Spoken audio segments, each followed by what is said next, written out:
I'm very sure Kenya is in the lips of very many people across the continent and worldwide for what has happened over the last 10 days or so, or last month, because we also had elections, and then we also had the overturning of those elections, and we have had discussions. I've seen in one of the dailies today in Zimbabwe, Nigeria was sharing with me that there is still an entire page on Kenya, which is still discussing issues of the implications of the ruling which came from the Supreme Court, and therefore moving forward, what are the lessons for other African countries and for other the jurisprudence which is coming from that ruling, how does it inform the process of elections in the continent and beyond. But those are discussions that we'll be able to have. I'm around. We'll be able to have discussions on what happened in Kenya. I think for purposes of this workshop, I've been asked to come and speak about the conduct of the media during those elections, what we were able to observe, and also what we were able to gather from the ground in terms of the Kenyan elections and how the media participated in those elections. But I must also quickly hasten to add that I'm also speaking about the participation of the media from an observer's eye. So I'm also looking at it in terms of what did I expect them to be able to do, and also what were they expected to do on the ground, and how do they carry themselves out on quite a number of different issues.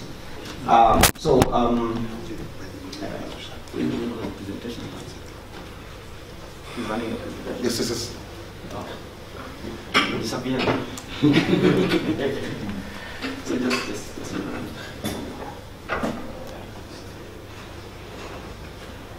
So just I think there are a few slides which are talking about ELOG, and I don't want to discuss so much about ELOG. I'll just put it in a nutshell, because I also want us to save time. That the Elections Observation Group is a citizen observation platform, much more like ZESEN here.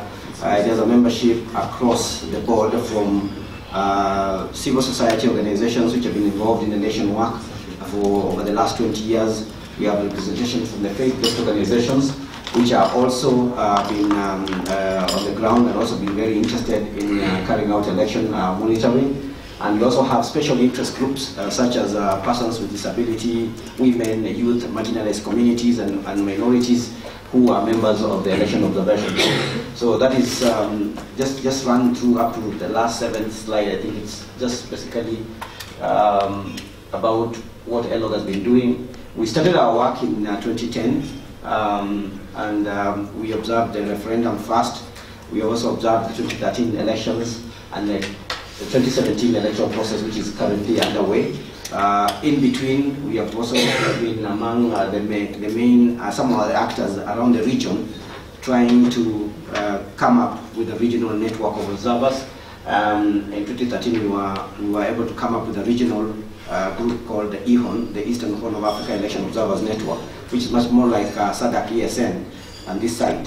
So and membership is across the region. So we sit as a secretariat also for that. I need you to go to slide number 9. I just go to slide number 9 because this is basically about ELOG. I don't want to talk about ELOG at the moment. Should I move? Yes. Yes, now from there. So, so this is just an introduction to the media in Kenya. A brief history, and you can get a narrative. We'll share this slide with everybody, and we also have a narrative write-up paper that gives all this information. So I think the most important thing in this particular slide is that this is 1953 is when we had the African Broadcasting Services, which tried to reach out to the public for the first time, and the KBC, which is a national broadcaster, then established from 1954. It's only until 1989 that Kenya was able to get the first private network, which is called KTN, Kenya Television Network. That's the advent of private media in Kenya, especially television coverage. And currently we have 16 local television stations. There are 138 radio stations and 5 major newspapers, which are all regulated by the Media Council of Kenya. That was established by the Media Act of 2007. So that is the landscape as far as the media is concerned. Now in terms of the legislation, the Media Council of Kenya collaboratively with their various organizations. They published what we call the Guidelines for Election Coverage 2017 booklet. I've shared that booklet with Nigel and Maz for purposes of circulation also. It's a very good read, especially in terms of how the media intended to cover the elections. They agreed upon themselves with the Media Council. They came up with a booklet which shows the do's and the don'ts and how to conduct themselves around the election on the different areas that they were supposed to be covering. And therefore also brought into the laws on coverage on media in terms of elections are all over the place. In the Constitution we have the freedom of expression. Of course there are limitations to that. But then all of them are condensed within this booklet for purposes of easier guide to the practitioners and how they were to engage in the process. In terms of the coverage, a significant impact, it was in all spheres, of course, politically, socially, and economically. The questions, of course, which we intended to find out is whether were they fair and objective in how they reported the 2017 general elections. And just from an overall point of view, we found out that mainstream media, in Kenya especially, seemed a little timid at the start, or timid in the coverage of these elections. And of course, this is mainly because of the backlash. In 2007, Kenya had post-election violence, and many bashed the media for being part of the people or the agencies which created anxiety or created reported which incited crowds in different parts of the country. So they received a very heavy backlash for that, and many of them withdrew. And I think in the 2013 election, the media was even accused of being behind what in Kenya we're calling accept and move on philosophy. That although there are people who felt there were questions to be asked about that election, well, Kenya, I think we've always had, the history of Kenya is that we've always had contested elections throughout. In 2013, many felt that the media could have done a better job, but they were part of a crusade.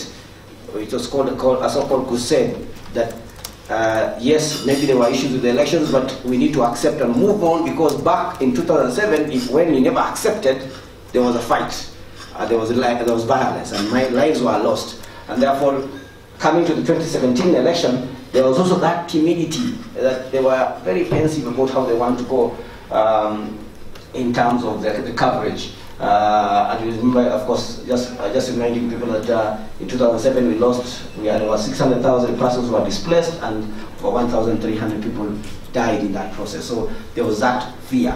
But to give them a very good, from my own perspective, I think they were a much bolder fraternity this time.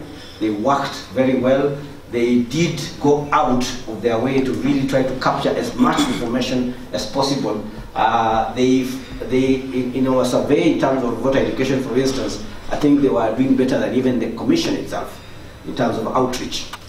We condemn the commission on that and say the media is even doing better than you, because they went out of their way to pick the information and reach out to areas where even the commission could not be able to reach. So before I go to this, let me also mention something about the national broadcaster, because the Kenya News Agency and the KBC, that is the Kenya Broadcasting Corporation, are the state media that is supposed to be publicly funded. There are two sides of the issue in Taiwan regarding KBC. KBC still has a conservative reach out there. It still does its work in a manner that would allude that they are still supporting the state in terms of its activity, and they would look to give more coverage, therefore, to the government party, in this case, Jubilee. In fact, when I was looking at this, I just remembered when I was looking at the logo for Mars there. If we just turn that logo the other way around, it becomes a Jubilee logo in Kenya. But of course, the colors are different. So the Jubilee Party, which is the government party, seem to be getting more coverage by the state media. But people don't raise a lot of concern in Kenya about the KBC. And the major reason is they have major competition from the private. The penetration of the private networks or the television stations and other media is so high that KBC becomes a very small player or a lower player. It still has its coverage, but there are others who can contest in terms of coverage and even and outreach. And therefore, it doesn't come out as a major issue when they give out more coverage. Although, again, they've been condemned for doing that. Now, I decided to look at this in a number of areas. So we looked at the coverage or the conduct of the media in a number of areas, and one of the areas was hate speech, because again, moving from 2007, when we had that electoral violence, hate speech became, incitement became a major issue that was flagged out. We have had this, it's been picked out in our constitution, and it's also been spoken to in a number of other regulations. We formed what we call the National Cohesion and Integration Commission, NCIC, in 2008. Basically, you can see 2008, just coming from 2007 post-election violence, we found that very necessary, because a lot of the violence which came out in 2007 was as a result of propagation or perpetration by politicians. And therefore, this became a major topic, and we had to go on and define it and try to come up with a framework of how to regulate that issue. So, so you can see it was formed in 2008. The major goal was to contribute to peaceful and democratic elections in the country, and the primary objective was assessment of the spread, the degree, and the substance of hate speech and inflammatory language in Kenya during the 2017 election. So for purposes of the 2017 election, this is what the primary objective was. As ELOG, therefore, we have decided that we need to deploy monitors, special monitors, who just track how the mainstream media was reporting on this, on the same. So, in terms of the gap that we were able to see after our observation, we realized that hate speech received minimal coverage by the media, that is the TV, radio, and print. And situation where the hate speech occurrences were aired were segments which were based on public demand, live coverage and content which was mistakenly reported without proper understanding that it represented hate speech. What I'm saying here is that in our overall assessment of the environment, and when we were picking the stations, we went for the main ones, the ones that have the widest reach.